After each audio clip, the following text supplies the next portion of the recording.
Hey, I'm following up on the journals I've been making out of Amazon packaging and looking to do some experimentation in them. So this one is the smaller one that had the black cardstock cover with this Amazon mailer. And inside I put in some darker papers, some darker scrapbook paper and a couple other papers, some cardstock, just to have like a darker surface to experiment on for jelly, gel pens and such. So that's one. Here's the other one where I had painted it blue. While I like using chalk paint, I don't really like feeling chalk paint, so I covered this whole thing in a layer of matte gel medium, which is still versatile because you can still paint on that with other acrylics. I'm not in love with my mushroom here, but I wanted to get into the theme of mushrooms to prepare for a future art project, so I'm still going with it. On the inside, I have the bear mailer, and then I have some children's drawing paper and some lightweight cardstock in here. So what I wanted to experiment with today is a couple things that I'm going to a exchange of unwanted art supplies, and I was going through my art supplies trying to figure out what I wanted to give away, and I came up with a couple contenders. One of them is this Gen Crafts metallic watercolor paint. So I don't know if you can see the glitter that's in here, but it is definitely metallic watercolor. The reason why I want to give this one away is because I accidentally either bought this after I have another set of metallic watercolor paints, and I don't know which one I had when I accidentally bought the other, but now I have two. And this one, the colors are pretty pastel. They're fairly pale as the base, and I wanted something that was a little more vibrant to go with the metallic color. So I don't think I need this one, and I thought it would be valuable trade good in the art supply exchange. So there's that one. And then a couple other things that I was looking at. So I should give this disclaimer that the Birmingham Pen Company makes really good fountain pen ink. I have several bottles of theirs, some of which are of my favorites. The only issue is they only sell direct from manufacturer, and they don't do samples, so it's quite easy to end up with a whole bottle of watercolor or fountain pen ink that you might not be in love with. So while I have several that I do like, these two did not look particularly pleasing to me when they came out of my fountain pen. So I was thinking they could be given away as art supplies if they don't look good to me when I'm using like a brush instead of a fountain pen. So why don't we just borrow this palette here and use these as a as if they were a watercolor and see how they do. So we've got Molten Tin, which is like this weird experimental color. Oh, now I'm not sure how I'm going to do this because I don't want to, well, I should have brought a pipette or something. Oop. That was not smart.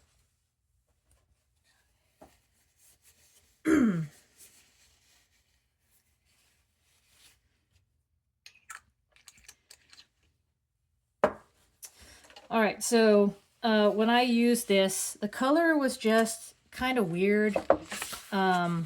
It said they called it Molten Tin, but it was less tin colored and more of a pinkish tone, and I just did not really enjoy writing with that. It was fairly faint and was not the color I was expecting. So, and looking at this, it's coming out purplish here with pink undertones, and it's kind of a murky color. It could have some potential as a watercolor paint, but it's a really, specific color. And I don't know if you could see there, but the paint color changed dramatically. Like when I put it down, it looks very pretty red, and then it dries to a bluer shade.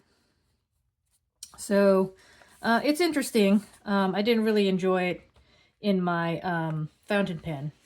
So I'm thinking I'm still going to give this away and see if somebody else might have better luck using it as an art supply in some other way. This one is called Basil Pesto, and it kind of had like a similar situation where it was kind of green. Now, how am I going to get this out of here? The issue with the fountain pens is you don't really want to dip directly into the ink bottle, because there is the possibility of bringing contaminants in there, and it's possible to grow unpleasant things in the bottle of ink if you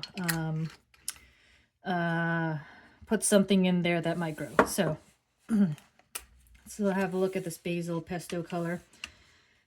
It's got a really interesting, like the ink just standing on its own, it looks kind of reddish. Very interesting. So here,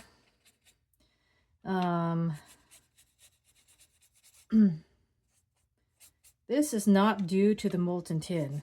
This is kind of how it is on its own. It's got, this grayish coloring, and it starts out red and it turns more greenish. And I just did not find that particularly appealing coming out of a fountain pen. And these two, again, they're fairly light colors, so it can be hard to read based on what size nib you're using. So it wasn't ideal. So I think I'm going to be giving these two away. So that's one idea. So those are the three things that I'm thinking I'll be giving away in the exchange tomorrow. There was a couple other art supplies that I looked at and decided not to give away, which I thought I felt a little guilty about. So I was thinking maybe I could spend some time looking through these art supplies and actually using them and getting a better idea of how much I like them. I think I like them all in theory, but in execution, I've got mixed feelings about. So this one is the Dina Wakely's scribble sticks. They're basically like a really firm watercolor stick. From the videos I've seen her using it, she tends to like really grind it in hard into her surface, or she lets it soak in some water for a while before she uses it. So I found that it was kind of challenging to use. In theory, I like them, but in execution, it's been a little difficult. So that's one of the things that I should be spending more time looking at. Another item is these Fudenosuke pens, and they've got this interesting flexible nib. It's kind of like a semi-firm nib that bends a little, but is still fairly stiff. And I just haven't been using these a whole lot, but they are pretty fun for use in lettering. So I should really pull them out more often and use them. And I've been standing them somewhat vertical, so they need some time to, put upside down or sideways to get that ink flowing back into the nibs there for future use. Then I have this this set of Pentel Mate Hop or Matte Hop. I'm not sure if it's referring to matte finish or if it's, something else. But these were all the rage not that long ago, maybe even a year ago. And I think the big deal about these were they were like a gel pen, but more opaque. So I think I experimented with them very briefly, but I don't really recall how that went. So let's have a look and see what these are like. I think I bought this set specifically for this off-white color. And it could be that I may need to work on this to see if I can get it moving better, because I know that it came out pretty thickly, but right now it might be that, you know, it's gotten a little dry since I initially bought it or something. So that's interesting. This one is less opaque. Came out less of a white base than I am seeing in the pen here. Actually, I don't know if this is I guess this is not the actual color. So that's just the outside casing. I'm also seeing that it's drying to a milkier finish. So maybe I just need to let it sit for a little bit and it'll look better. Like here, it's looking better. So I like the colors. It might be hard for me to use if I can't really see what's going on until it's dried a bit. So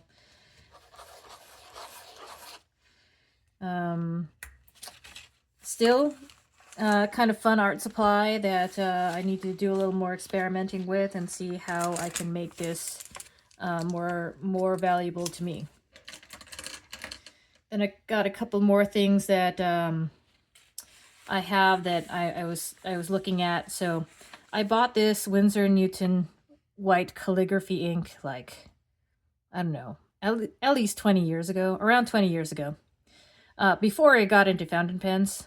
You cannot use this kind of ink in a fountain pen because the particles in there will clog your delicate fountain pen parts. So that's why I got this before I had fountain pens, and I never ended up using it. It was supposed to be used with a dip nib or such, and it still seems okay. I think it had dried a little bit, but there's still liquid in there for sure. And this is a very opaque white that would be perfect for splattering. I'm just going to have to take some time to perfect my splattering technique so I'm not making an absolute mess using the supply. But I think I will be able to use this one once I figure out how. And I've got a lot of it. That is a lot of splatter coming out of this one bottle. So this should last me for another 20 years, maybe less if I actually use it. And finally, I have this. I got this free. I think I ordered from scrapbook.com, and I got this for free. This neon lunar paste, and I believe so. It's bright pink. I need to find a use for this. These tend to dry really quickly once you open it, and it could even be dry right now. It's hard to tell because I don't want to open it to find out until I have a project in mind. And it's fully covered in this plastic. Well, it's encased in this plastic wrap around here, so I don't really want to open this until I have an idea of what I want to use it for. I mean, it's a fun color, but it's pretty specific. So I'm going to have to find some sort of opportunity to try this out and open it up and see if it's still good. So I'm very interested to know if anyone is interested in seeing me try to spend more time with any of these particular supplies. If any of them are of interest to you, or if it would be of value to have somebody else do some experimentation with these, with any of these. I'm going to have to really play with these, because if they are, they really aren't going to be things that I'm going to use, then I should give them away next time. So I've got a year to figure it out, and hopefully some of these will stay with me and continue to show their value as I work with them. So thanks for joining me.